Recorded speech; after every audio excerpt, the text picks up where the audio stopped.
Olá, mais um Sexta-feira a 3, uma ideia do António Tadeia, do Luís Sobral e minha. Hoje cabe-me a mim escolher o tema, colocar o tema em cima da mesa, e muito se tem falado na melhoria do futebol português, na forma como podemos melhorar, mas fundamentalmente o aumento de verbas das transmissões televisivas e a questão da centralização, mas o aumento dessas verbas tem sido constantemente colocado em cima da mesa como a solução. E a questão que eu levanto aqui hoje é se essa é a receita suficiente para a estabilidade do futebol profissional português. Eu dou apenas mais alguns tópicos para a nossa discussão. Penso que o exemplo de um país semelhante ao nosso, a nível de população e de dimensão, e mesmo a nível do ranking, que é quem vem perto de nós, que é a Bélgica. A Bélgica, no início deste ano, viu na renovação do seu contrato, viu a redução da verba, em quase um quinto, em 25% do valor global. Portanto, hoje a Bélgica tem um contrato de cerca de 84 milhões de euros. Parece-me a mim que o importante é nós discutirmos e nós percebermos internamente como é que melhoramos a qualidade do produto. Esta semana foi uma má semana para a credibilização do futebol português com o que se passou. Aliás, também poderemos depois abordar isso. Por outro lado, as verbas dos direitos televisivos não são a primeira verba do futebol profissional. Como sabemos, são as verbas da UEFA. Tem uma percentagem superior, de normalmente 3, 4 pontos acima nestes últimos anos. Por outro lado, a nossa competição é muito volátil. Vemos o que é que se passa neste momento até com o quarto classificado, mas normalmente é com o quinto classificado. O ano passado o Santa Clara fez o campeonato que fez, não conseguiu impor-se na Liga Conferência. Este ano temos o Gil Vicente, que há 3 anos atrás também foi o Gil Vicente que foi à Liga Conferência. Pelo meio tivemos de facto o Vitória de Guimarães, que conseguiu somar pontos para o ranking e foi, digamos que a grande prestação de Portugal na terceira competição da UEFA. Também gostaria de abordar se a questão das estruturas acionistas ajuda a melhorar este produto. Já falámos aqui nisto, mas está intimamente ligado. Mas no fundo, no meio disto tudo, eu acho que há aqui uma falta de rigor muito grande. Ou seja, o nosso processo de licenciamento, com o seu braço desportivo, que é a certificação, devia ser muito mais rigoroso. E a ser muito mais rigoroso, criava condições claramente diferentes de melhoria do produto, porque nós temos que ser muito exigentes no produto que queremos, se queremos de facto estar num mercado que neste momento tem uma tendência de redução, que tem que se encontrar novas soluções, e ao mesmo tempo nós próprios não defendemos o nosso produto. E eu lembro apenas que o processo de certificação, por exemplo, a nível da UEFA, a UEFA, para a distribuição das suas verbas, a UEFA coloca uma questão fundamental, que é os clubes têm que estar devidamente preparados no futebol jovem. Ou seja, se não tiverem informação, todas as verbas, mesmo as verbas de solidariedade, que são para os clubes que não estão nas competições europeias, não podem ser atribuídas. Ou seja, há um rigor maior por parte da UEFA, mas como há em várias outras áreas, do que há por parte internamente do nosso regulador. Até este é um tema muito amplo, muito vasto, mas que vos gostava de ouvir, porque de facto eu sou muito crítico em relação ao processo de licenciamento e ao processo de certificação como o braço desportivo do licenciamento, e por outro lado não vejo que seja algum possível aumento das verbas televisivas. E esta semana temos as eleições de um dos grandes clubes portugueses, que no último ato eleitoral bateu o recorde do mundo de associados a votar, em que muita gente que se ouve diz que, de uma forma muito simples, o Benfica não pode estar na centralização, porque tem que receber mais. Ou seja, não há uma visão de olhar para o produto, de olhar para aquilo que nós temos, como é que nós vamos melhorar, há uma visão claramente de dizer nós queremos mais dinheiro. E é só por ter mais capacidade, ou seja, ter mais, aumentar as receitas, que se vai resolver o problema. E a única via é esta via. Eu não creio que seja, mas gostava de vos ouvir. E antes disso, vocês digam quais são os vossos 2 pequenos temas para abordarmos hoje. Eu se calhar posso agarrar, tu falaste em muitas coisas, o meu pequeno tema é o Vítor Pereira, portanto a saída dele do Wolverhampton parece daqueles casamentos que estão para durar toda a vida e que depois de repente já não duram nada, nem chega à crise dos 7 anos, portanto acaba bem mais cedo. E a lógica, a minha perspectiva, podia-se pegar no tema de várias maneiras, mas a minha era até, e queria ouvir um bocado o Zé sobre isso depois quando chegar à altura, deve ser difícil para um treinador, mas vendo agora, e é sempre mais fácil ver à segunda-feira, não é? O Totobola à segunda-feira, o que ele deveria ter feito era sair na época passada. Portanto, ou seja, como é que tu decides, como é que tu, treinador, decides ficar ou decides sair? Imagino que seja muito difícil, mas em termos de gestão de carreira, são decisões que se souberes tomar, a tua carreira vai para um lado, se não souberes, pode ir para o outro. Mas pronto, este é o meu pequeno tema, pode não ser assim tão pequeno, vamos ver. António.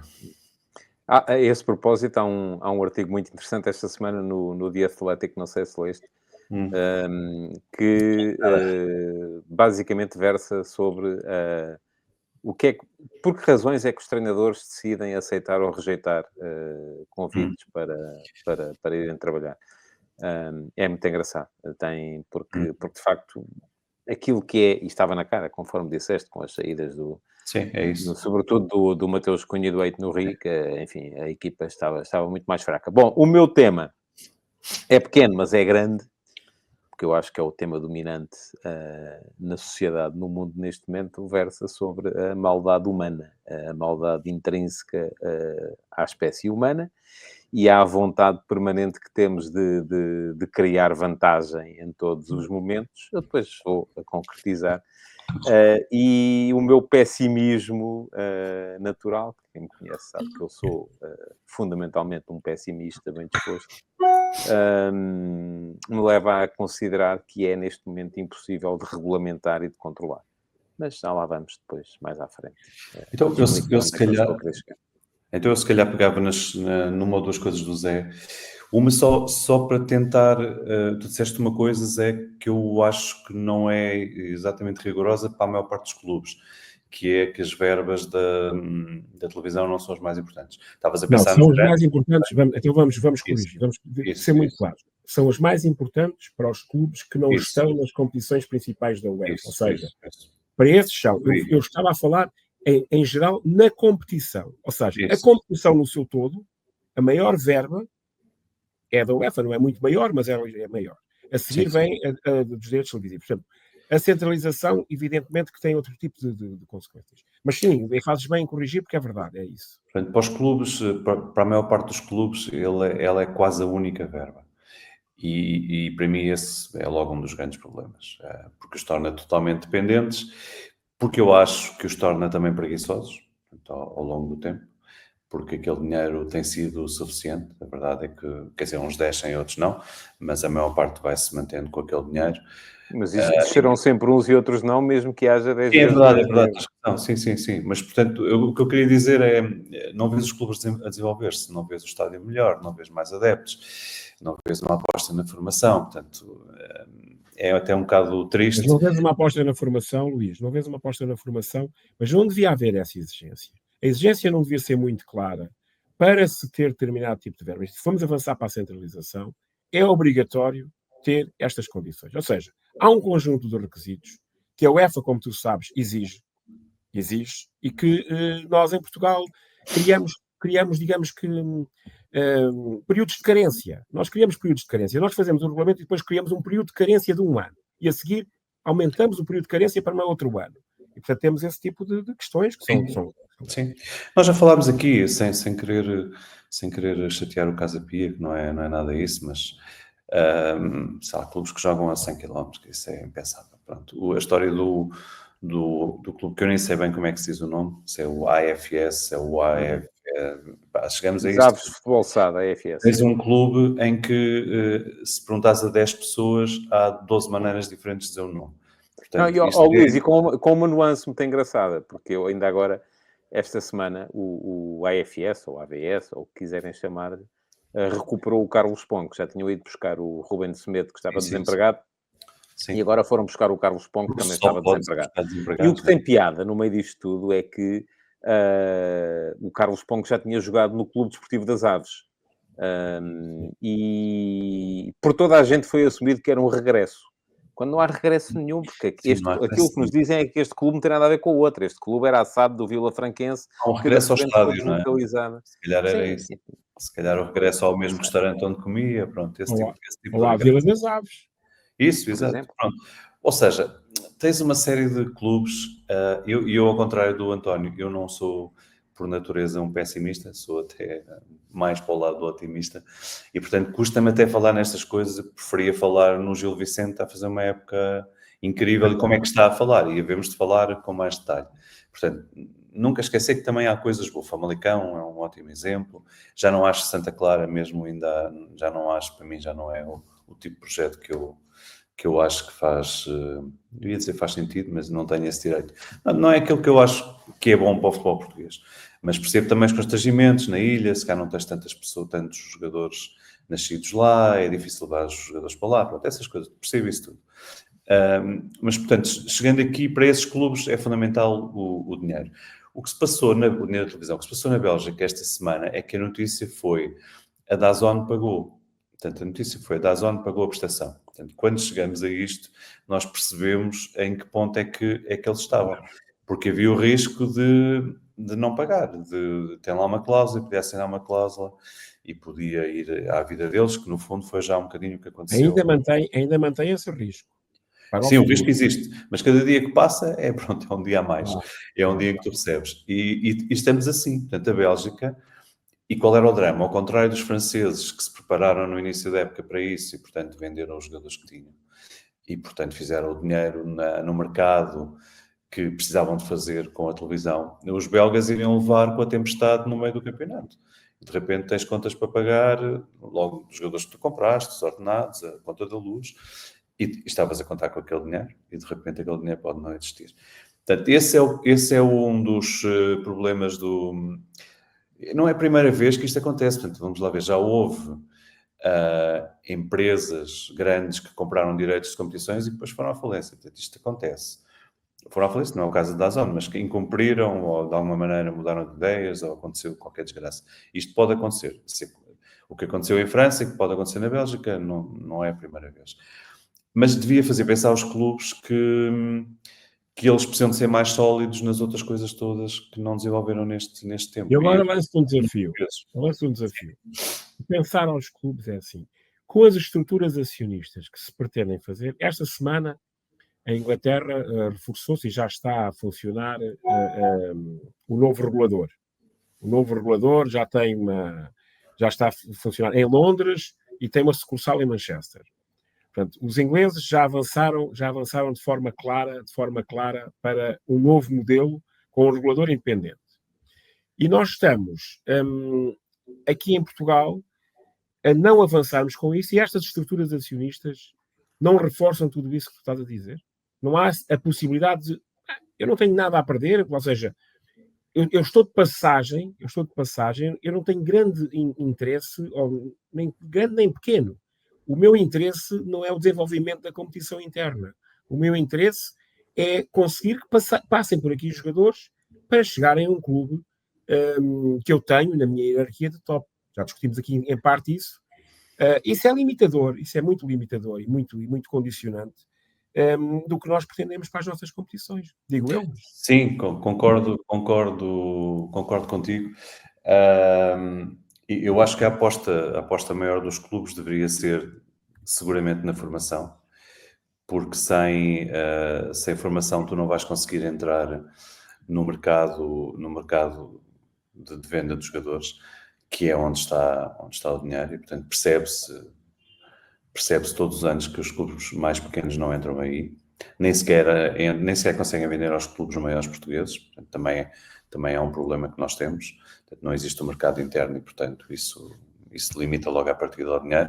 Portanto, claramente na formação, claramente na relação comercial com os teus adeptos, e isso depois acho que vai entroncar um bocado no que o António há de falar a seguir, portanto eu aí não desenvolvia já. Mas, portanto, para mim, tentar responder diretamente à tua pergunta, sim, é um erro estares a pensar como estamos a pensar. Nós somos infelizmente desse tempo, do tempo em que o Benfica fez um acordo com a RTP para ir buscar o Futre e da confusão toda que isso deu. Portanto, nessa altura o que se pensava é que o dinheiro da televisão, meu Deus, aquilo ia mudar tudo e nunca mais havia problema nenhum. E, portanto, já passou o tempo suficiente para nós percebermos que o dinheiro da televisão não muda tudo e é mentira que nunca mais haja problema nenhum. Pelo contrário, os problemas existem sempre. Sim, os problemas sucedem-se, não é? Sim, os problemas sucedem-se. Portanto, teres apenas uma fonte de receita, toda a gente percebe minimamente de economia e de finanças e de gestão, percebe que é um erro. Se só tiveres um cliente, é melhor ter 4 clientes e receberes o mesmo que recebes de um. Portanto, a lógica dos clubes para mim devia ser exatamente a mesma. Aqueles que dependem 80% da televisão estão na situação em que estão em alto risco da coisa correr mal amanhã. Uhum. Olha, deixa-me dizer 2 ou 3 coisas sobre esse tema, sendo que a primeira é para dizer que a Bélgica, apesar de tudo, neste momento é um exemplo de boas práticas. E tanto é um exemplo de boas práticas, porque as pessoas ainda não estão bem preparadas para aquilo que vai acontecer, mas no início da próxima época, a Bélgica vai ser 6ª classificada no ranking da UEFA há 5 anos, suceda aquilo que suceder daqui para a frente. Porque, vamos lá ver, todos os anos há um ranking, não é? Que vai sendo atualizado com os resultados e nós tomamos muita atenção àquilo. O Sporting empatou, o Benfica perdeu ou ganhou, ainda não sabemos. Estamos a gravar ainda antes do Benfica Leverkusen, mas e o que é que fizeram os neerlandeses? O que é que fizeram os belgas? Bom, a questão é que todos os anos, quando chega ao fim da época, a época menos 5 vai de vela, não é? Para poder entrar a época que vai começar na próxima época. E na época menos 5, tanto Portugal como os Países Baixos fizeram pontuações boas, muito boas. Muito boas o caso dos Países Baixos, relativamente boa o caso de Portugal, péssimo ao caso da Bélgica, o que quer dizer que a Bélgica vai perder muito poucos pontos face àquilo que nós vamos perder e que os Países Baixos vão perder. Portanto, na próxima época, estamos a falar de 26, 27, que é a temporada após a qual se vão definir as vagas para as competições europeias de 28 e 29, os belgas estão em 6º lugar e estão a meter 2 equipas na Liga dos Campeões. Nós vamos manter o 7º e são os Países Baixos que vão passar para o 8º. E disto não depende se o Benfica ganha, se o Sporting ganha. Não é igual, é relativamente igual, não haverá grande diferença. Tamanha é a diferença que se verificou nessa época menos 5. Segunda questão. Segunda questão, ainda para ir àquilo que o Luís disse, que os problemas vão se sucedendo, vão sendo outros problemas. E um dos grandes problemas hoje passa, de facto, no futebol, quando falamos em verbas de televisão, pelo combate à pirataria e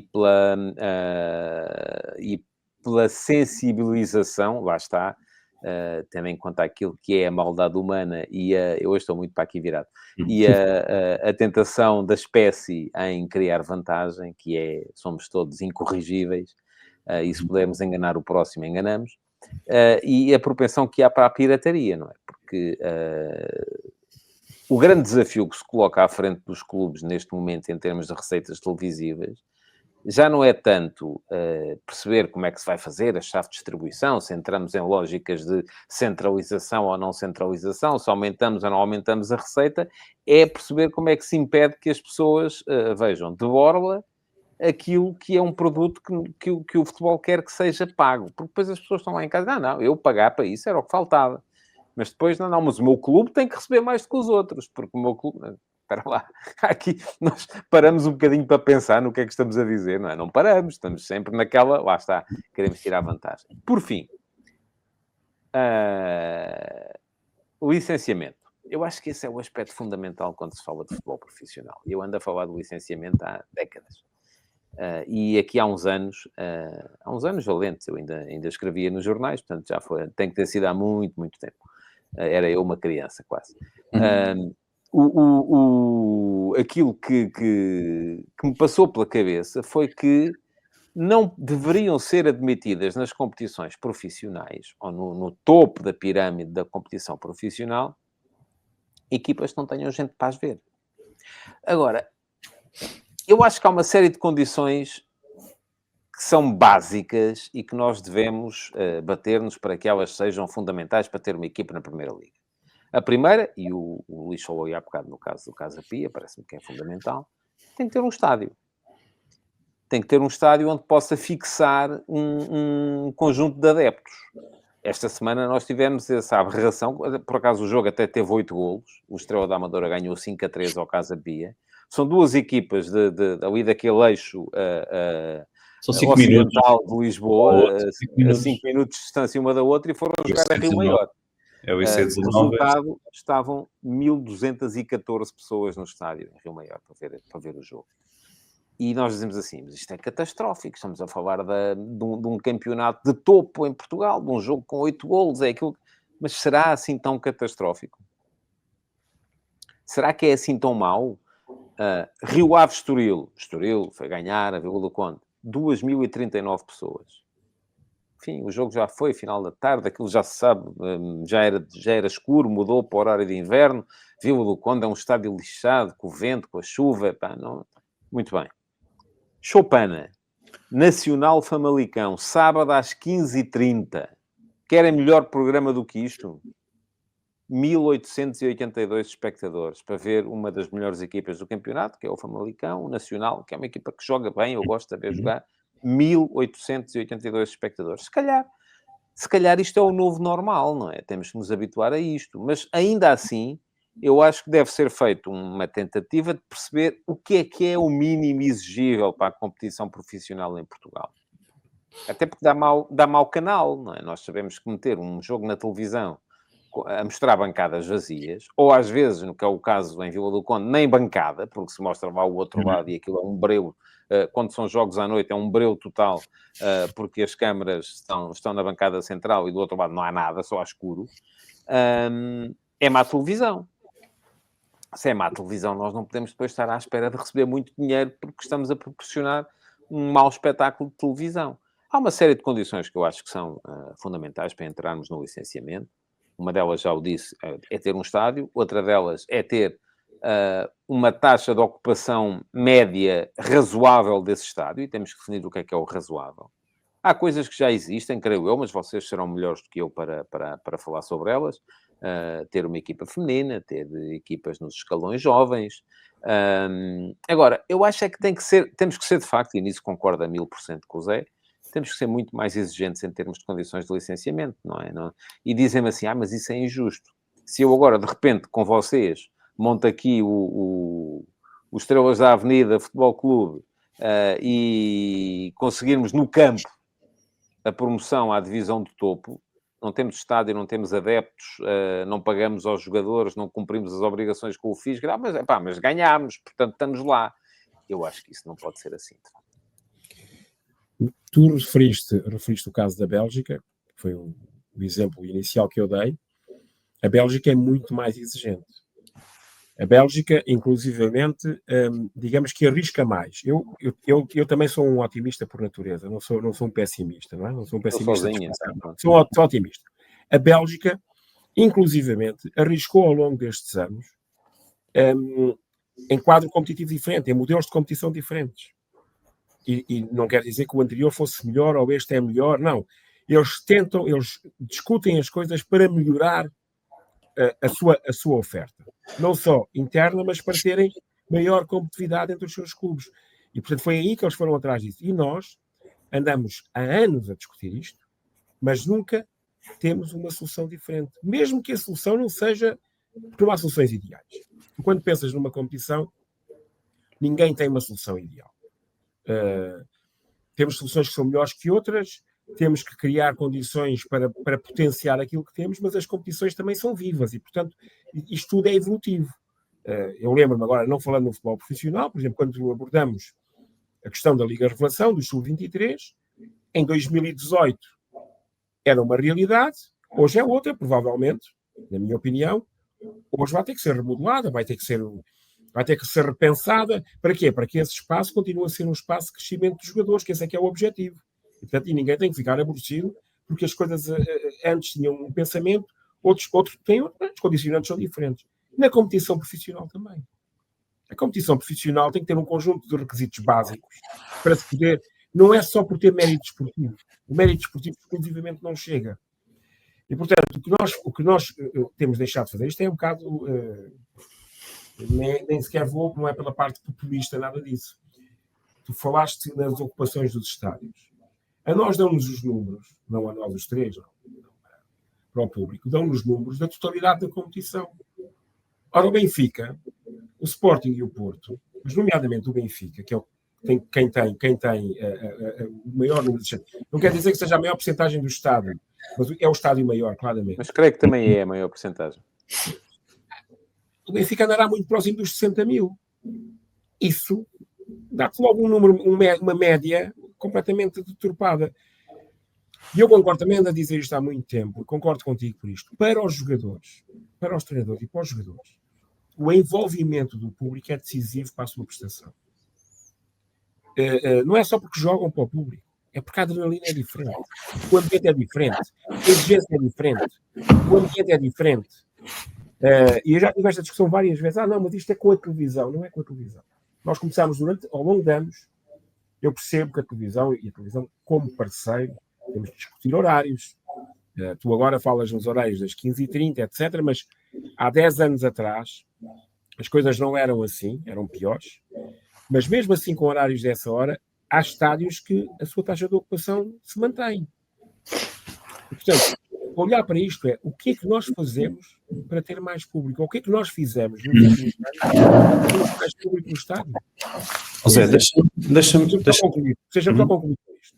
Alguma vez fizemos campanhas com os mais novos, com as escolas, tentámos trazê-los para o estádio, às famílias. Repara só nisto para eu concluir. Vês um jogo da seleção portuguesa e vês famílias. Vês um jogo do campeonato português e não vês tantas famílias, ou vês muito menos famílias. Porquê é que isto acontece? Acho que é relativamente fácil de perceber. Mas o que acontece? A seleção hoje, o estádio da seleção é um estádio de família. As famílias vão ao futebol. Há outra razão, Zé. Diz. Os bilhetes são mais baratos. Muito mais baratos. Porque a intenção... Se és adepto do Benfica, do Sporting ou do Porto, não podes pensar em levar a família à bola, a não ser que reserves quase metade do orçamento familiar para lá ir. Mas um jogo, olha que uma game box, por exemplo, no caso do Sporting, andará à volta dos 500 euros. Se fizeres é imenso. Sim, mas é imenso. Ano. Sim, eu sei, mas implica... Se fizeres as contas aos jogos todos, não é assim tão caro. Não é barato, mas não é tão caro. Game block, agora imagina, comprares para ti e para 2 filhos e para a tua mulher. Sim. Tu ali... Sabes qual é a solução? Sabes qual é a solução? E que já há pessoas que fazem isso? Partilham. Ou seja, calcula, são 8 jogos na Liga dos Campeões. Fazem 4 em casa. Eu vou a 2, tu vais a 2.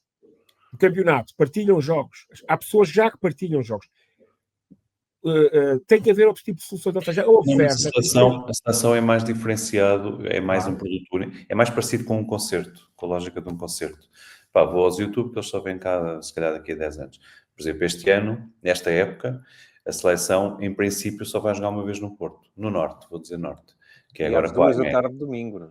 Pronto, calhou assim, porque tem a ver com os horários da UEFA e com os 2 jogos terem que ser à mesma hora. Mas mesmo que fosse à noite, portanto, é uma oportunidade para aquelas pessoas irem ver a seleção. Portanto, é mais fácil tu investires, sei lá, 100 euros, ok, com o cachorro já e com as batatas, 100 euros para levar os miúdos, porque é uma vez. Em vez de 500 para ti, mais 500 para não sei. O efeito de repetição é importante também. E repara, o Zé citou o caso do Sporting, eu fiquei curioso. com aquilo que aconteceu a semana passada nos jogos do Sporting, porque o Sporting jogou 2 vezes com o Alverca, uma para a Taça da Liga e outra para o campeonato. O jogo da Taça da Liga teve uma assistência baixíssima, e eu percebo também porquê. Ia jogar as reservas, era à meia da semana, estava a chover. Eu, por acaso, fui ao estádio porque estava a comentar esse jogo para a Antena 1 e não me lembro de ver tão pouca gente em Alvalade como nesse dia. Mas depois o jogo de campeonato foi uma sexta à noite. Também choveu, curiosamente, também se meteu aí uma noite complicada de tempestade, mas teve muito menos gente do que era habitual. Porque aí eu acho que entra o efeito de repetição. Aquilo parece quase uma cover do jogo que já aconteceu ao meio da semana. E isso também temos que pensar se é bom ou se não é bom. Deixa-me só se calhar dizer aqui 2 coisas, só para fechar, antes se calhar de passar ao outro, estamos com meia hora. Que uma eu queria dizer também mais uma coisa, mas continua. Mas diz tu, chuta tu. Não, segue. Então, se dizer 2 coisas relativamente... 3 coisas, aliás, relativamente rápidas. Sobre a assistência do Casa Pia e desses jogos, eu acho que não há grande diferença entre esses jogos e o Varzim Amarante e as equipas da Liga 3. Deixa-me só dizer uma coisa. Se for com o Vitória de Setúbal na Distrital, o Vitória de Setúbal Claro, tem muito mais. sim, claro, sim. Mas eu nem ia para esse fator, também ia, mas não ia tanto para esse fator. Eu ia aqui, e não vou aprofundar isto, eu acho que o modelo competitivo aí, mais uma vez, tem alguma coisa a ver, porque o Estrela Amadora, a Casa Pia, eles não estão a jogar para grande coisa. O campeonato deles não vai ser grande coisa, eles já não vão lutar lá para cima, em princípio, e portanto vão de acabar ou sossegados ou nas últimas jornadas a lutar pela vida deles, para não descer. Enquanto no modelo da Liga 3, nesta fase, tu tens 4 equipas que se apuram, mas tens 7, 8 que estão a lutar por aquilo. Portanto, os jogos têm mais peso. Como é uma primeira fase, também há muito menos jogos. E, portanto, cada jogo tu sentes que há qualquer coisa que se está a discutir ali. No Atlético Belenenses, no Belenenses Académica. E, portanto, isso para mim também é um fator de levar pessoas, apesar de estás a falar da terceira divisão. Outra coisa era sobre o licenciamento e o regulador. Eu acho que há uma coisa antes disto, que é o regime jurídico das federações. Portanto, ele existe desde 2011. E eu acho que já estava na altura de olhar para ele. E, portanto, é o edifício todo do que são as federações, e no caso do futebol, a Federação e a Liga. Acho que devemos olhar se as Assembleias Gerais da Federação, o que é que elas representam e quem são as pessoas que estão lá. E o que é que essas pessoas fazem antes de ir para lá e depois de ir para lá e quantas é que saem a meio. Acho que é muito importante começar a olhar para isso com profundidade. E depois, olhando para isso, tens que olhar para a grande questão que é, no caso da Liga, os clubes devem fazer os seus regulamentos, sim ou não? Portanto, mas eu acho que não queria saltar já para esta discussão, que se calhar à primeira vista parece, eles fazem os regulamentos deles, por isso é que está assim. Tudo bem, mas eu acho que não devemos saltar já para essa discussão. Nós temos que ver o edifício todo. Estamos em 25, portanto, 14 anos deste regime é mais do que suficiente para se fazer uma análise profunda e para se concluir que ele é ótimo e, portanto, vamos mantê-lo mais 2 décadas, ou que, se calhar, já não é assim tão ótimo e que é preciso olhar outra vez para isto.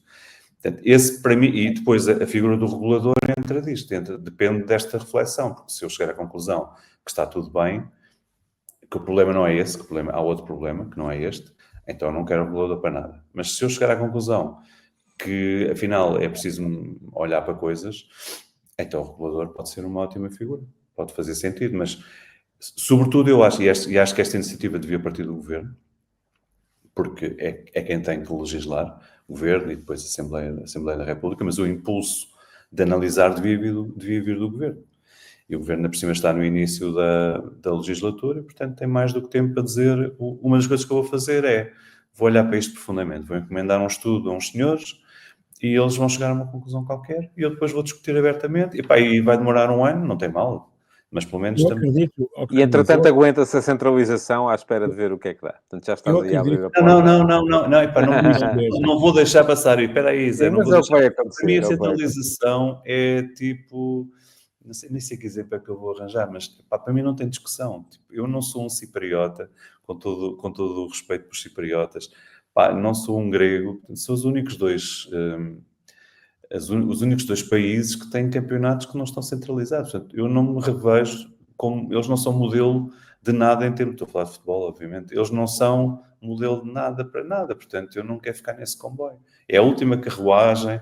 Epá, não faz sentido estar aí. Portanto, uma coisa não tem nada a O ver... pessimismo leva-me a achar que é isso que vai acontecer. Exatamente. Eu acredito, eu também acredito. A questão não é só o governo estar a fazer essa avaliação. E acredito que o governo até possa estar a fazer essa avaliação. E que governos anteriores também a tenham feito. Eu falo por dentro do próprio futebol. Ou seja, o próprio futebol tem que pensar como é que eu consigo potenciar o produto que tenho. E eu, para potenciar o produto que tenho, na minha opinião, é óbvio, obrigatoriamente, tenho que ter um conjunto de requisitos que sejam exigentes, ou seja, que não posso facilitar, porque senão eu não credibilizo a competição. Estás a passar para o tema do António, já vi. Não estou. Não, mas eu ainda quero credibilizo... dizer uma coisa antes sobre eu não credibilizo a competição. Portanto, se o regulador estiver constantemente a ter que ser simpático, porque o nosso problema é o regulador ser entidade patronal. E, portanto, vamos lá fazer. Nós representamos a nós próprios. Não, nós podemos representar a nós próprios e podemos ter uma figura diferente, desde que haja um mandato para quem está a gerir a competição tenha essa autonomia. Claro, são 3 anos. Ao fim de 3 anos, é como tu disseste, fez a avaliação, não é bom, não funciona, porque nós, o António, eu vou concluir agora, o António há bocado abordou a questão do ranking. E é evidente que o ranking é feito há 5 anos. Se vocês se lembram, em 2015, Portugal era quinto do ranking. Depois perdemos aquele ano bom de 2011, em que o Futebol Clube do Porto e o Sporting de Braga foram à final da Liga Europa. Lembram-se disso? E fomos perdendo. E hoje, quando o António diz somos 7º, eu digo não somos 7º, somos 8º porque a Rússia não está cá. Porque a Rússia, entretanto, foi-se embora. Porque a Rússia estava ali perto de todos nós. Pronto. Portanto, há pelo menos a possibilidade de podermos ser 8º. E isto tem que levar a pensar. Porquê que nós não conseguimos fazer isto? Porquê que o nosso 5º classificado constantemente é uma posição volátil? O 5º classificado no ano seguinte é 15º, ou 11º, ou 12º. E isto anda assim. Porquê que isto acontece? É positivo que isto aconteça? Devemos manter o modelo, mas depois, em termos internacionais, não conseguimos somar pontos? Portanto, isto tem que levar a pensar e a tomar decisões. Eu acho que o 5º classificado no ano seguinte é 10º, porque eu acho que isso tem um bocadinho que ver com os custos do sucesso, porque tirando os 4 principais clubes, os outros não têm estrutura para manter, plantel após um ano de sucesso. Não têm capacidade. Ou capacidade, ou vontade, ou seja, o que for. Portanto, jogar 2 vezes por semana em vez de jogar uma, essas coisas. Não, e até o próprio grupo de trabalho, muitas vezes, quando uma equipe... Eu imagino, por exemplo, este ano... Por acaso o Santa Clara não é um bom exemplo disto que eu vou dizer, porque o Santa Clara manteve quase toda a equipa da época passada para este ano, mas o mais normal é que uma equipa que consegue fazer um grande campeonato fora do conjunto dos grandes, no ano seguinte perca vários jogadores, ou porque eles acabam o contrato e vão à procura de ganhar mais dinheiro no estrangeiro, ou porque alguns vão parar a um clube grande e tal, e portanto eu imagino o que é que vai acontecer é esta belíssima equipa que o César Peixoto tem neste momento em Barcelos, no Gil Vicente, para o ano que vem... se calhar o Pablo já não está lá, se calhar o Conan já não está lá, se calhar o Luís Esteves também volta a sair para um desafio mais interessante. E estou aqui só a falar de alguns já para não falar, enfim, falamos só dos 2 centrais também, que são bons, o Olímpio, o Boatu, enfim, o guarda-redes, se calhar muitos deles vão para o ano, se o Gil Vicente tiver acabar como está agora, e estiver na Liga Conferência, se calhar vai perder boa parte destes. E aí entram os magos, que vão, não, mas nós temos aqui soluções que são muito melhores, e depois vai saber e não são coisa nenhuma. Aí vê-se a profundidade do clube, porque ele vai ter que ter, certo, e em princípio deve ter, certo. As pessoas que construíram este grupo têm de certeza capacidade para construir outro. Eu sou a favor, a não ser que tenha sido um bocadinho por obra e graça de... Mas os grandes, António, os grandes também perdem os grandes jogadores. Quando sim, é verdade. Sim, mas tem sido... Também se enganam. Um dos grandes segredos do sucesso do Sporting nos últimos 2 anos tem que ver com a manutenção do grupo, enquanto o Benfica anda a mudar 10 jogadores todos os anos. Então, Acho eu, é a minha isto tem opinião. capacidade e não é por isso que resolve os problemas. Os grandes têm depois uma estrutura que hoje os clubes médios obrigatoriamente deviam ter. Não tão reforçada, não com a mesma dimensão, obviamente, mas que tivessem. E quando se faz a observação dos jogadores, tu não faz a observação dos jogadores por um ano. Tu ficas com os jogadores em carteira e sabes perfeitamente. Por exemplo, neste momento, eu acredito que haja alguns clubes portugueses, e não estou a falar dos grandes, que estejam a seguir o Mundial de Sub-17. Muito sinceramente, eu acho que alguns clubes portugueses estão a seguir o Mundial de Sub-17. Esses clubes vão estar em vantagem em relação a jogadores que se calhar até vão ser eliminados na primeira fase.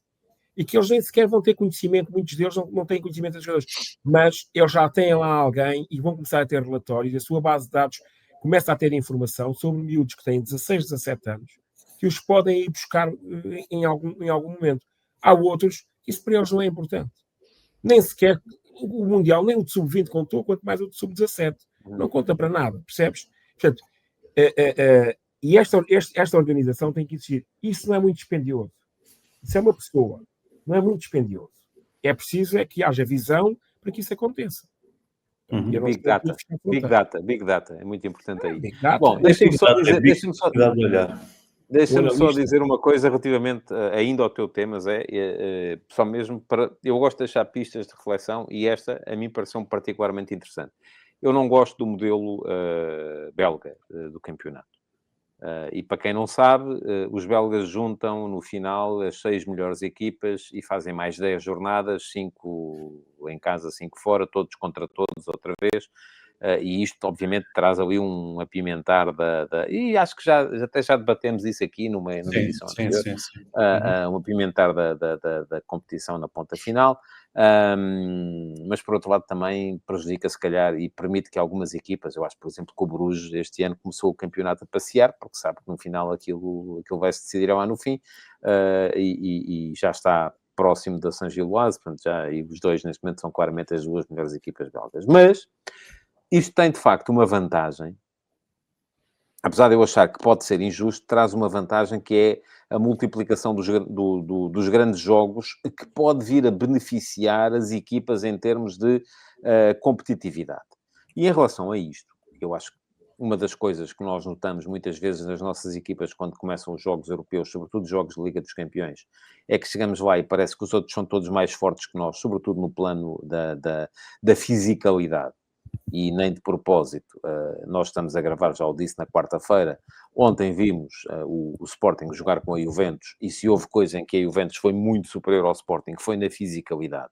A capacidade, a gente via o Kefren Turam a correr, aquilo parece que cada passo do Kefren Turam eram 3 passos dos jogadores do Sporting. Os lances de corpo a corpo, em que muitas vezes os jogadores do Sporting caíam e os da Juventus continuavam de pé.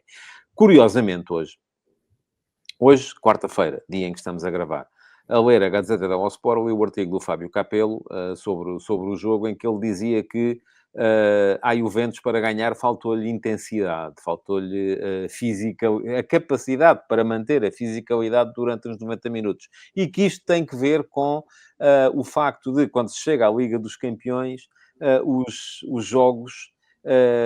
terem menos paragens, serem mais intensos, os jogadores têm menos tempo para respirar e, portanto, os italianos ressentem-se. Portanto, para eles, que estão lá do outro lado... Não foi nada. Não foi nada disto. Eu fiquei com a ideia contrária. Sentem o mesmo que nós. Toda a gente sente, não é? Portanto, se calhar, essa multiplicação dos grandes jogos até pode vir a ser boa. Lá está. Se forem depois... interpretados de uma maneira correta. E a maneira correta é não estar a apitar por tudo e por nada, e para isso remeto para a discussão que tivemos aqui, acho que foi na semana passada, sobre as faltas. Mas vamos lá encerrar este tema, só não temos tempo para o resto. Mas, podes pegar no outro, não é? Podes pegar no outro tema? Posso pegar já no outro tema, mas posso passar já para o António, que é o que está mais relacionado com... Sim, sobre a malvadez humana. Não temos tempo. Vamos, António. Isto que o António está a dizer, eu se calhar só consegui dizer em 10 segundos. Eu estava a ver o jogo, não com muita atenção, que é como eu vejo os jogos, mas reparei que entrou um jogador que é o Alisson Santos, eu até estou a olhar aqui para o nome, não sei bem o nome. E foi tão impressionante a quantidade de vezes que ele tentou passar e depois o jogador italiano, não é italiano, da Juventus, meteu-lhe o corpo e ele caía. Portanto, que foi tão impressionante. E é um ótimo jogador. Luís, deixa-me dizer Isso, só para sublinhar o que o António disse, e uma outra coisa, que há lá um lance, também já na segunda parte, em que, pronto, há um contacto e o jogador cai, e em Portugal era seguramente falta. E o árbitro deixou andar. Portanto, aquela dimensão na UEFA, isto já não é do campeonato inglês, isto é mesmo a UEFA. Tu sentes não, tens a certeza que há uma maneira de apitar, que é uma maneira de apitar o UEFA Champions até, nos outros não tenho a certeza que seja igual nas outras competições. Pá, isso é tão confortável para quem está a ver, porque, pronto, às vezes eles enganam-se, mas tu percebes qual é a norma é sempre por cima. Toda a gente. Tem que acontecer uma coisa terrível para ser falta, e isso é muito bom. Tu ainda ontem tiveste um árbitro português a apitar dos grandes jogos da jornada das Champions em Nápoles, não foi? Portanto, não é. Nós também temos cá coisas boas dentro a esse nível. Deixa-me só dizer-te isto. O Alisson é um miúdo que está a fazer o seu percurso, que é normal. É a primeira vez que está a jogar na Primeira Liga. Vamos lá pôr as coisas assim. Ele está a chegar agora. E, portanto, ele vai ter que ter muitos jogos destes, vai ter que ter muitas coisas destas para poder crescer. E isso é que é bom. Tu dares a oportunidade também a alguns miúdos. O Kenda ontem... Já não é tão miúdo assim, o Alisson, atenção. Tem 23 anos, creio eu. Bem, não é isso. Quando eu digo miúdo, é o miúdo no sentido... Comparado connosco, é uma criança, mas... Não, está a chegar agora. Ele está a chegar a este nível agora. Ele não joga há 5 anos a este nível, ele joga agora. Se vocês repararem, o Kenda, que tem 18, mas que já está num patamar mais evoluído, o Kenda ontem até queria arriscar coisas diferentes. E no início do jogo até arriscou. Certo? Pronto. Eu concordo com a questão da intensidade, mas a intensidade resolve-se primeiro dentro de portas. E por isso é que primeiro nós temos que olhar para o nosso produto. Porque se tu tiveres jogos intensos dentro de portas, tu vais... Porque são duas coisas diferentes. Uma coisa é a intensidade do jogo, uma coisa é a questão física. A outra questão é a questão atlética. A questão atlética é diferente. Eles podem ser maiores, têm maior envergadura, e, portanto, nos duelos, tudo bem. Mas, se tu tiveres intensidade no jogo, os grandes ficam à procura da bola muitas vezes. Porque senão o Vitinha não era dos melhores médios do mundo. Verdade. Com a altura que tem. Claro. O que é que acontece ao Vitinha? O Vitinha, há 4 anos atrás, jogava numa intensidade mais baixa do que joga agora. E, portanto, é evidente que ao jogares numa intensidade mais elevada, a questão atlética é diminuída e a questão física vem ao de cima. Sim, a questão física estará sempre cá em cima. Pronto. Ontem, se vocês viram um pouco do Liverpool-Real Madrid, o Liverpool, em 2 jogos, parece que tinha uma crise de 6 jogos sem ganhar internamente, não é? Em 2 jogos as coisas mudam. Portanto, e mudaram com os jogadores que estavam, os jogadores lesionados, etc. Pronto. Portanto, isto cria-se com uma intensidade. Os ingleses têm essa vantagem, porque os jogos deles são todos numa intensidade fantástica. Todos. E isto é cultural. Mas nós temos mais isso, por exemplo, em equipas nossas jovens. Vejam as equipas portuguesas da Youth League. E as nossas equipas portuguesas da Youth League têm uma intensidade tão elevada como a deles. E vejam os resultados, vejam o que acontece. Mesmo o Braga agora, o Braga não está na Champions, não vai, mas o Braga, quando foi, não perdeu nenhum jogo na Youth League.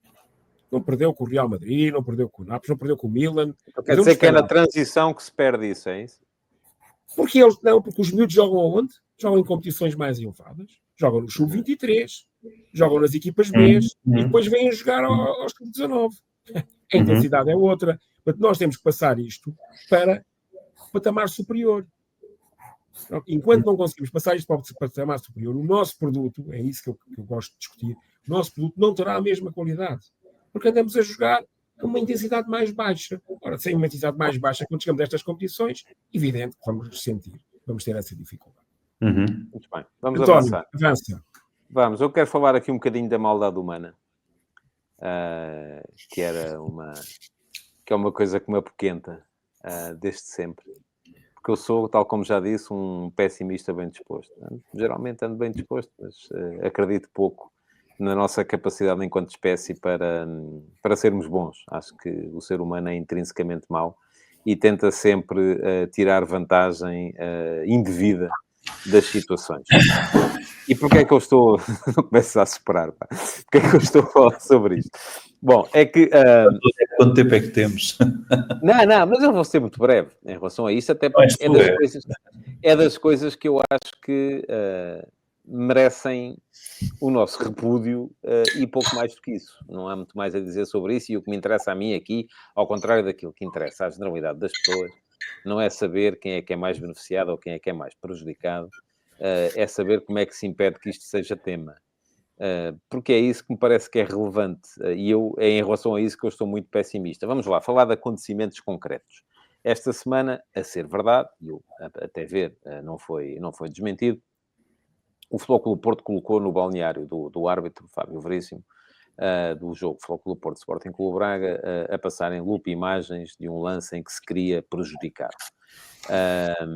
E depois terá até, inclusive, eu não percebi ainda se logo na altura ou se só no final, porque tal como o Futebol Clube Porto também ainda não viu o relatório do árbitro, eu creio que o relatório, digam-me vocês se é assim ou não é, tem que ser assinado pelo delegado ao jogo, não é? Portanto, acho que alguém há de ter visto. Eu não vi porque a minha assinatura não consta lá. Mas não percebi ainda se foi logo ou antes intercaladas com imagens de um lance semelhante no torneio da Pontinha. Não me interessa se era falta, se não era falta. Isso fica para os especialistas de arbitragem. é logo um mau princípio, deixar isso para os especialistas de arbitragem é logo um mau princípio. Sim, epá, mas Eu vou dizer repara, para mim a grande questão que se coloca aqui é, eu acho que hoje em dia, isto não é como há 30 anos. Há 30 anos, se calhar, os árbitros eram mais influenciáveis do que são hoje. Hoje são pessoas, regra geral, mais bem formadas. Quando digo mais bem formadas, não é em termos de princípios ou de caráter. Não estou aqui a fazer nenhum julgamento a esse nível. Quando digo mais bem formadas, até têm mais formação. Pronto, é isto, basicamente. São pessoas com mais mundo Mas do que formação é. que é? Formação que é académica? Académica, Formação escolar. instrução escolar, enfim, tudo. São pessoas que têm mais... Claro. São pessoas que têm mais mundo, pronto, basicamente. Não sei se são influenciáveis ou não, acho que são hoje menos influenciáveis do que eram há 30, e há 30 eram menos influenciáveis do que eram há 60. Portanto, não é por aí. Agora, aquilo que me parece grave é que os clubes todos, e aquilo que o Porto aparentemente ou alegadamente terá feito, para mim é gravíssimo, mas não é mais grave, ou melhor, se calhar é mais grave, mas é igualmente grave, porque joga do que aqueles que preferem jogar o campeonato das percepções. E esta coisa das percepções está muito na moda desde que há redes sociais, porque o fundamental parece que é criar percepções. Em Espanha já se percebeu como é que isto funciona, quando o Real Madrid, todas as semanas, se o senhor árbitro do próximo jogo vai ser o Medina Cantalejo, que acho que já não apita, mas foi o primeiro nome que me veio à ideia. Então vamos encher a programação da Real Madrid TV com clipes devidamente manobrados para mostrar que o senhor Cantalejo passou a vida toda a prejudicar-nos. Para quê? Para criar no público a percepção de que somos sempre prejudicados e, eventualmente, deixar ali uma sementezinha no árbitro e dizer, deixa lá ver se desta vez me porto bem, que é para não prejudicar o Real Madrid e não aparecer na Real Madrid TV da próxima vez. E isto, meus amigos, tem a ver com maldade humana, tem a ver com a vontade que nós, enquanto seres humanos, ou que a nossa espécie tem de tirar sempre vantagem de qualquer situação. É por isso que, desde o final da época passada, mais concretamente, aliás, desde o meio da época passada, quando o Frederico Varandas deu uma entrevista à Sporting TV a queixar-se das arbitragens, depois veio o Rui Costa a seguir à final da taça ou antes até, fazer um comunicado a dizer que o Benfica... E depois começam todos a elencar os lances, e sem vergonha nenhuma, porque são lances que, inclusive, se formos aos especialistas de arbitragem, acaba por se verificar que não foram prejudicados ou que os adversários não são beneficiados. Portanto, isto passa pela mudança dos comportamentos de todos. Mas mesmo, e era aqui que eu queria chegar, eu não acredito que essa mudança de comportamentos aconteça. Temos uma nova geração de presidentes neste momento.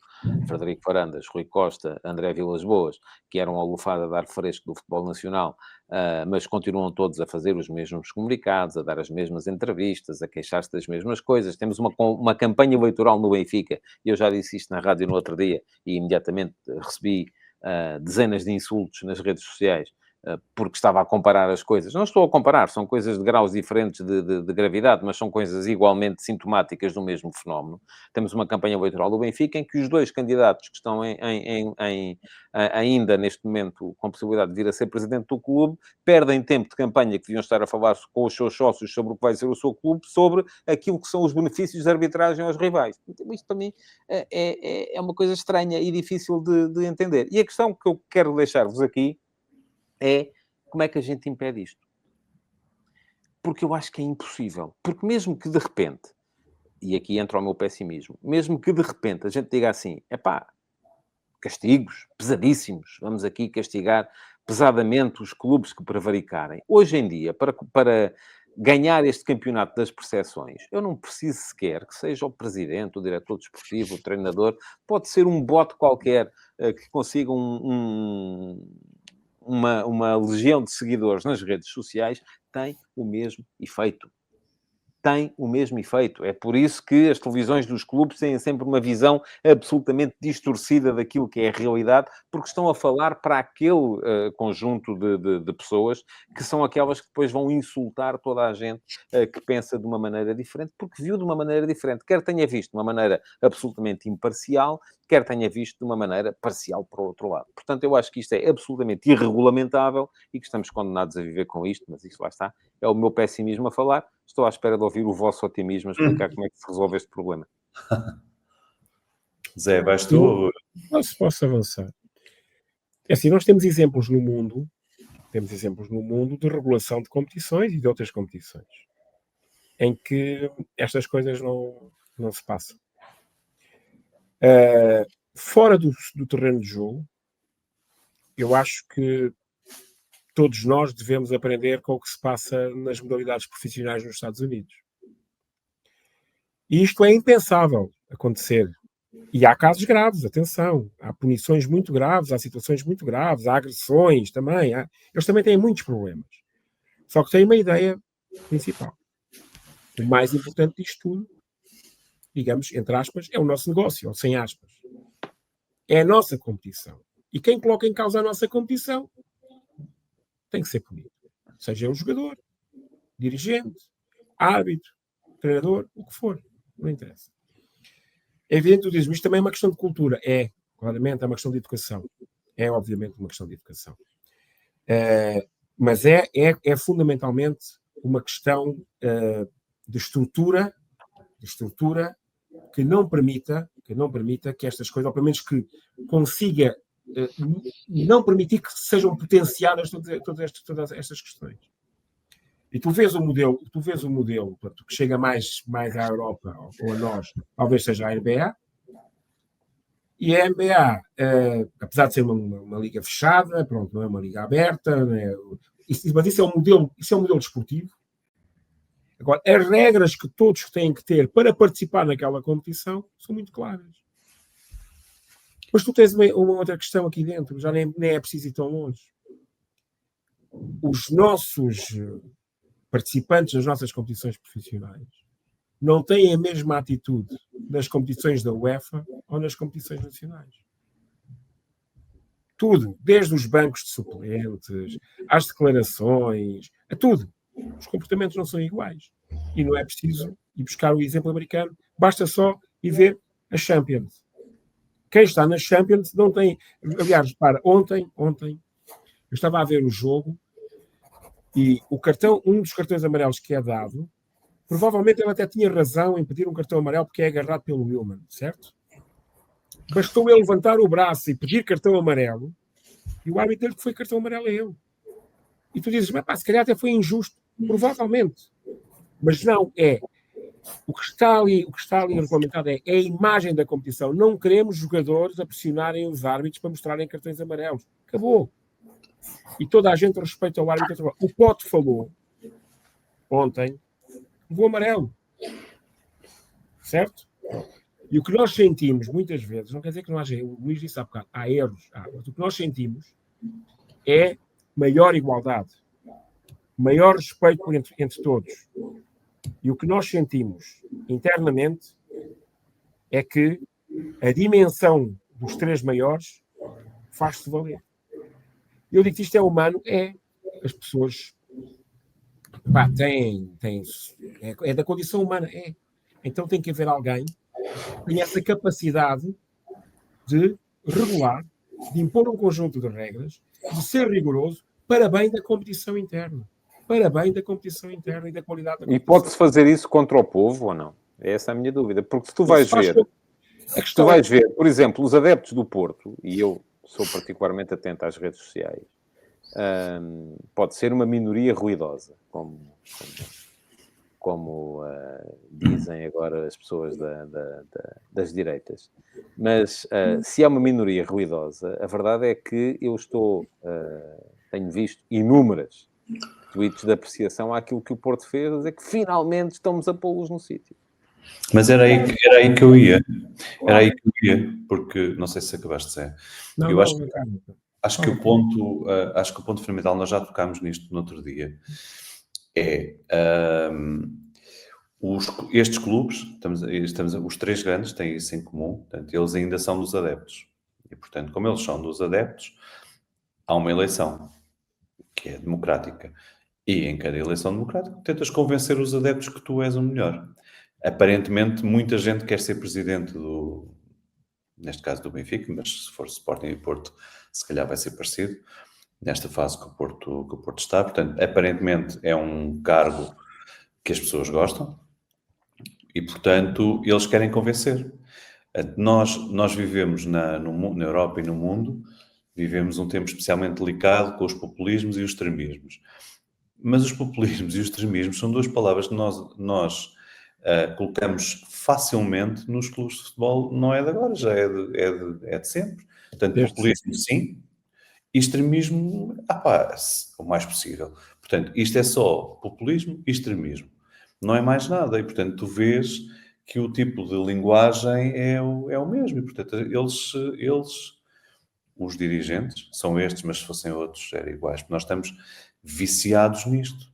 Achamos que para convencer aqueles adeptos que nós somos bons, nós temos que atacar o inimigo. O inimigo hoje é um, amanhã é outro, depois é outro. Portanto, desse ponto de vista, com este modelo, sinceramente, eu acho que entre eles não vão chegar lá. E, portanto, eu nunca, talvez por conhecer tão bem isto, sempre achei que essa coisa da nova geração era pura demagogia, que deu jeito a várias pessoas, não só às pessoas dos clubes, e que o tempo ia encarregar-se de provar que era isso mesmo, que era demagogia vazia, que era um discurso sem qualquer conteúdo. Portanto, as pessoas que lá estão agora são exatamente iguais deste ponto de vista, é disto que estamos a falar, não estamos a falar de mais nada, só disto, são exatamente iguais aos anteriores. E, aliás, o Sporting já teve, antes deste presidente, teve um presidente que também era novo, e era o que nós sabíamos. Isto não tem nada a ver com a idade. E o Boa Vista há uns anos também teve um presidente novo. Não vamos com essa coisa da idade, acho que não é por aí. Portanto, vamos esquecer essa parte. Portanto, sobra a regulação. Mas a regulação, voltamos ao tema de há bocado, que é, não há regulação. Não há regulação, porque a regulação é feita pelos próprios. Quando as pessoas dizem e criticavam imenso o conceito de disciplina, porque não sei o quê, não, o conceito de disciplina aplica o quadro regulamentar, não é legal, regulamentar, que é definido pelos clubes, ponto.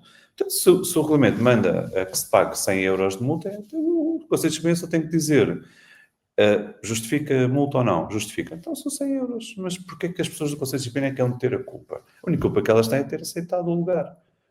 Pronto, ter aceitado ser saco de batatas de pessoas... Isso é outra discussão. Eu acho que a questão em volta do Conselho de Disciplina não tinha tanto que ver com a brandura das penas, mas mais com a... O que é com o tempo?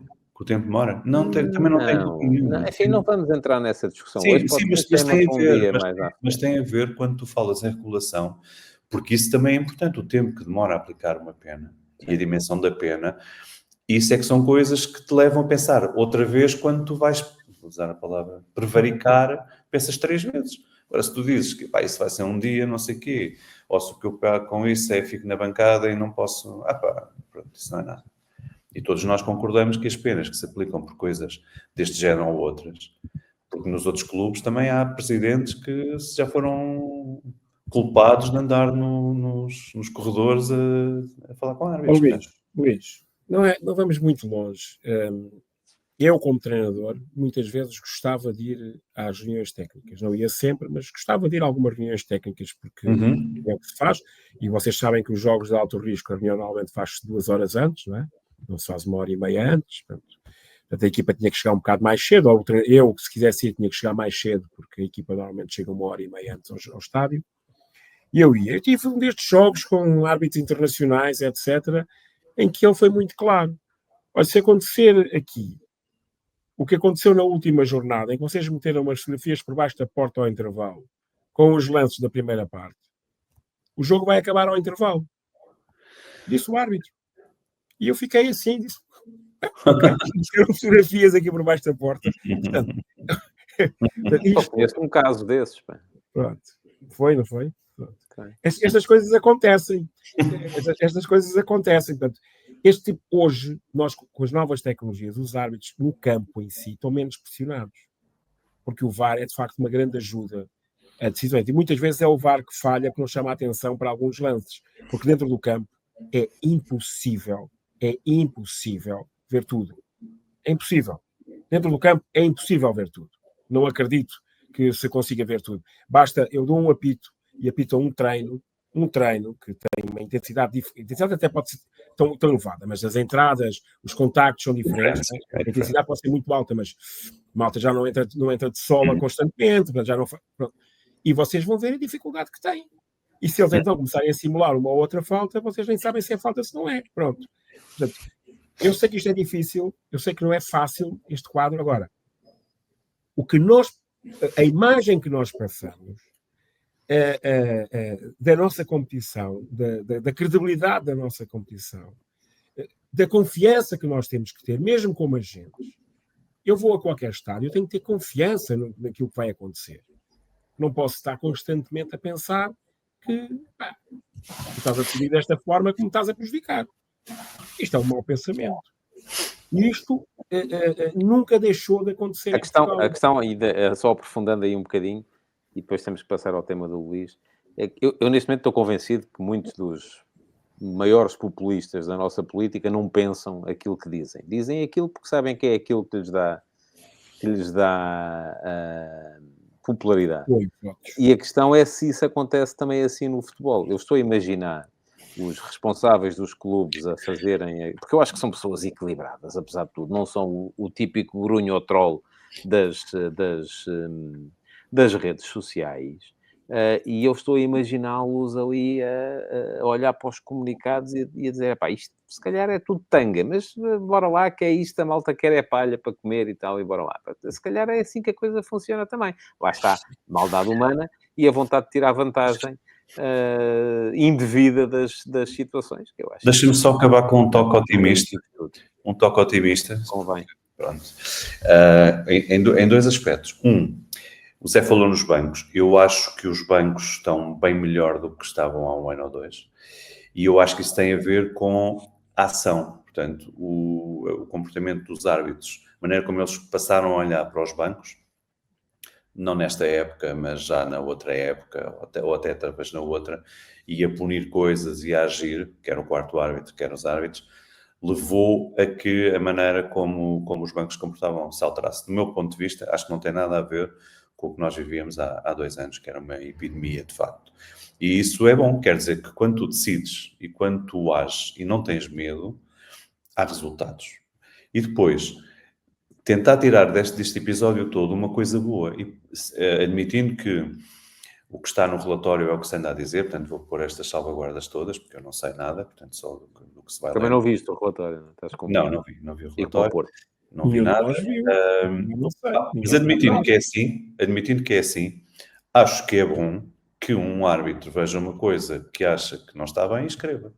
Portanto, a parte do árbitro escrever o que vê, admitindo que escreveu e admitindo que é verdade, com essas salvaguardas todas, portanto, acreditando nisso tudo, é bom que ele escreva. E isso já é bom versus outros tempos e outras coisas. Portanto, quer dizer que ele sente a confiança necessária para escrever e acha que não lhe vai acontecer nada de outro mundo por escrever. Portanto, isso, eu tenho que olhar para isso como uma coisa boa. Admitindo essas coisas todas, admitindo que isto é tudo assim, tenho que olhar para isso como uma coisa boa. Portanto, é uma boa base como a história dos bancos, para mim também é uma boa base. A maneira como hoje não temos cotoveladas e não sei o que no nosso campeonato também são boas bases. Portanto, nós temos coisas que são muito melhores do que eram há 10, 15, 20 anos. Quer dizer, sobre isso não há dúvida. Tu tens coisas melhores, Luís, tens coisas melhores e tens coisas melhores também porque a tecnologia veio ajudar, porque o VAR vem ajudar muito. Sem dúvida, Vem ajudar muito. 5 minutos para o Vítor Pereira. Vamos embora.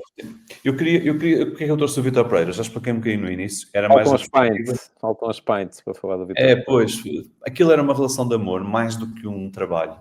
E essa foi a parte que eu gostei. Eu gosto do Vítor Pereira, pronto, como pessoa, tive 2 ou 3 vezes com ele em programas de televisão que ele foi, fiquei com uma ótima impressão, portanto, para dizer isso. E como treinador também, acho que as equipas dele jogam bem, portanto, isto são 2 coisas que eu devo dizer. E, portanto, fiquei muito contente quando ele foi para a Inglaterra, porque é o sítio certo para toda a gente estar, porque ele gostava imenso de ir para lá, pelo que tem dito publicamente. E depois fiquei ainda mais contente quando ele conseguiu ótimos resultados e ainda mais quando se criou aquela relação que foi realmente engraçada entre os adeptos e um treinador. Porque para mim o futebol é muito isso. Portanto, é muito conseguir criar essa relação com as pessoas. Depois acabou a época e eu confesso, pronto, conhecendo aquelas equipas, é um bocadinho como nós estávamos aqui a dizer, Santa Clara e de outros, a probabilidade de tu no ano a seguir não fazeres o mesmo é bastante razoável. É bastante razoável. Mas ele ficou... mais com aquilo que é o projeto do Wolverhampton da Fox. Pois, sim, mas pronto, aí eu já não sei em detalhe, portanto achei, ele sabe o que está a fazer, o clube também sabe o que está a fazer, ótimo. E o Vítor Pereira vai estar ali, ótimo, é bom para os treinadores portugueses, é mais um, pronto, estava contente com aquilo. Depois os resultados começaram a não aparecer, eu pensei, mas nem pensar que vão mandar o homem embora, quer dizer, que é uma relação de amor, eles vão aguentar pelo menos até ao mercado, e chegam ao mercado e vão conseguir corrigir 2 ou 3 coisas e ele vai... Renovou o contrato em setembro, Luís. Sim. Portanto, ele, até por isso, portanto, até 28, creio eu, portanto, isso é uma coisa que já nem se usa. Por todas estas razões, eu pensei, não, vou manter o homem e vai ser, pronto, está ali 2 jogadores que não estão bem, ele vai dar a volta àquilo. Mas, pronto, 2 empates, não é? Creio eu, não tinha mais do que 2 pontos.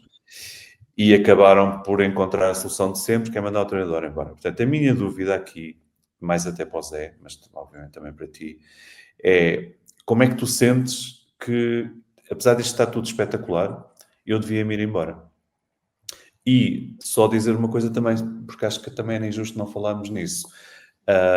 No Abel, no que ele conseguiu no Palmeiras, que é um exemplo de alguém que tem ficado sempre no sítio que todos nós dizemos, ele já devia ter ido embora, porque aparentemente era o melhor, mas tem feito o caminho ao contrário.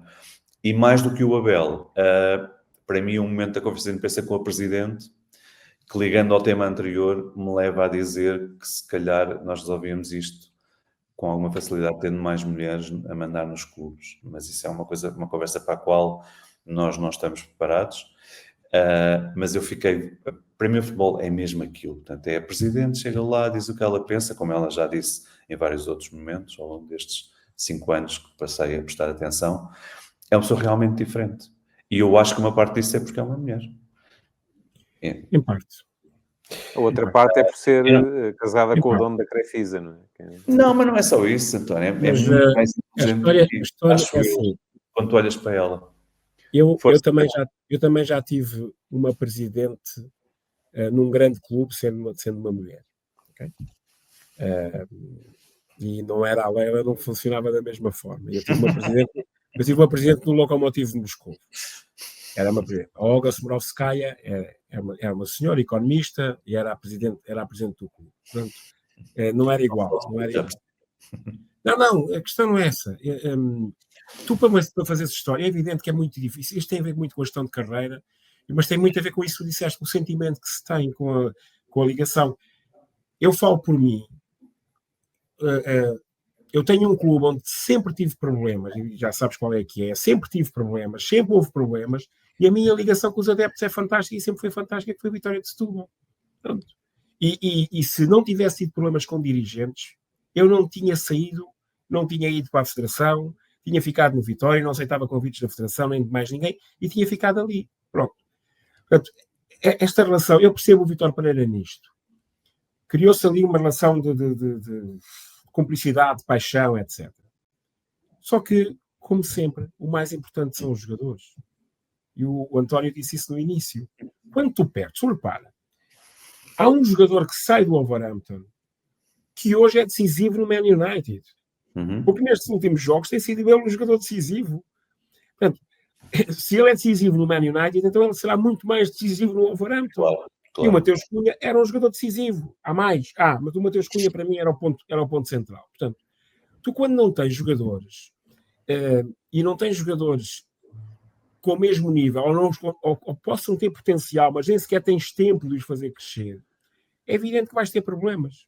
Isso é óbvio. E, portanto, isso foi o que se passou com o Vítor. Porque tu falas na questão do Abel, sem dúvida é um exemplo fantástico. Mas tu em Inglaterra, para não sairmos de Inglaterra, Marco Silva com o Fulham. Marco Silva hoje tem uma aceitação no Fulham fantástica, e só tem porque tem conseguido trazer o clube para um patamar de alguma estabilidade. Portanto, cada história é uma história, são histórias diferentes, mas esta ligação é uma ligação que nos momentos de crise normalmente nos dá mais alguma coisa. Se reparares, o que se passou com o Vítor foi que houve também ali um conflito com adeptos. As coisas Os adeptos são um bocado isso, não é? Os adeptos são um bocado isso. Pronto. Claro. Hoje vamos ali beber umas pints ao pub e amanhã és o pior treinador que cá está. Mas, meu caro, por isso é que nós, treinadores, dizemos que temos sempre a mala feita, não é? Pode estar, tu tens de tomar decisões, gostem ou não gostem, tens de tomar decisões. E já sabes que há sempre quem não gosta. E quando estás a perder, há sempre dúvidas em relação a tudo. Quando ganhas, tu até te vou dizer, tu até decides mal, mas aqui correu o bala e ganhaste, és o maior. Quando perdes, até podes ter tomado as decisões, as melhores decisões. Sim. Mas são assim, não adianta. Agora, neste momento, depois delas acontecerem, sim, ele devia ter saído no verão. Mas é depois delas acontecerem. Estando lá, se calhar eu ia como ele foi, pela paixão, pelo gosto, percebes? Pelo querer fazer, pelo querer reconstruir. E até, entre outras razões, por não ter outra coisa para fazer, não é? Quer dizer, e a pessoa se gosta de trabalhar, está no campeonato mais importante de todos e acredita que pode chegar lá. Não é? António, mas depois do que tu fizeste, se tu encostares, a seguir vai-te aparecer. Agora, quando tu és despedido, agora é mais difícil. Tens que ser calculista. E eu não conheço pessoalmente o Vítor Pereira. Acho que foi a pessoa com quem nunca falei, mas não tenho essa imagem dele. Repara, os treinadores hoje... Não, calculista não é. Isso acho que não é. Os treinadores hoje são vistos pelo último ano. Pelo que fizeram no último ano, ou nos últimos meses. Tu até podes ser um excelente treinador. Nos últimos meses as coisas não te correram bem. Esquece. Não tens a mesma visibilidade no mercado.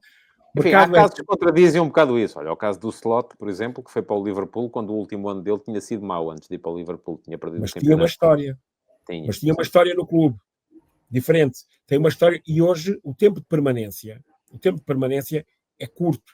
É muito mais curto do que era há uns anos atrás. E estas exceções, que o Luís está chamado, a exceção do Abel, que é fantástica, 5 anos no Palmeiras, obviamente com os resultados é que lhe dão suporte a conseguir estar os 5 anos, certo? Hoje tem margem para falhar, como o Ruben Amorim tinha margem para falhar no Sporting. Eu ia dizer, o Ruben Amorim podia ficar 10 anos no Sporting. Tinha margem para falhar no Sporting. E se vocês se lembram, eu não me lembro de nenhum treinador do Sporting nos últimos anos ter sido quarto classificado e ter-se mantido como treinador principal sem contestação. Eu não me lembro disso. É puxar o filme atrás, mas não me lembro. Portanto, este historial, essa ligação é fundamental. Mas o Marco Silva tem isso neste momento no Fulham. Tem uma ligação fantástica. E por isso até, sem ter falado isto com ele, mas creio que ele estará mortinho à espera de uma oportunidade de dar um passo em frente. Não é? Porque o Fulham... Lá está, porque os clubes depois também têm a sua própria idiosincrasia, não é? Porque o Fulham é um clube onde o investimento tem sido pouco, tem sido escasso. E eu creio que neste momento já é um clube curto para o Marco Silva. O Wolverhampton é um clube muito... E há bocadinho vocês falavam aqui em clubes volúveis, ou é o mais volúvel. Enfim, agora o Nottingham Forest está um bocadinho a par. dos clubes ingleses, porque aquilo alternam anos de investimento maluco, parece que querem ganhar a Premier League, com anos de desinvestimento brutal, que eu acho que tem muito mais que ver com o plano de negócios da Fosun dos FX daquilo que está a ser feito no clube a esse nível. O desinvestimento que foi feito este ano no Wolverhampton foi brutal. Quer dizer, saem 3 titulares, o Nelson Semedo, o Aït Nouri e o Mateus Cunha, e não entra ninguém que possa vir a ser a solução. E se a equipa já no ano passado estava ali, a água atente não caia, não é? O mais normal este ano era que desse um trambolhão por aí abaixo. Que é o que vai acontecer, venha o treinador que vier, pode ir se não para lá. vierem jogadores em janeiro. Se não vierem jogadores em janeiro. Também concordo. Fechas, António? Ou fecha Não, hoje fecha o Zé, porque é o Zé que... Zé, chuta Hoje é a minha. Então, a bola para a frente. estamos a falar do treinador. Não. Para a semana, acho que é o Luís a apresentar o tema. És tu, Luís? Sim, não faço ideia do que é que vai ser. Ainda não, pronto, mas terás que pensar. Para a semana teremos um novo tema. Nós cá estaremos na próxima sexta-feira para discutirmos esse tema que o Luís Sobral irá apresentar. Tenham um bom fim de semana. Obrigado. Bom fim de semana. E abraço. Um abraço.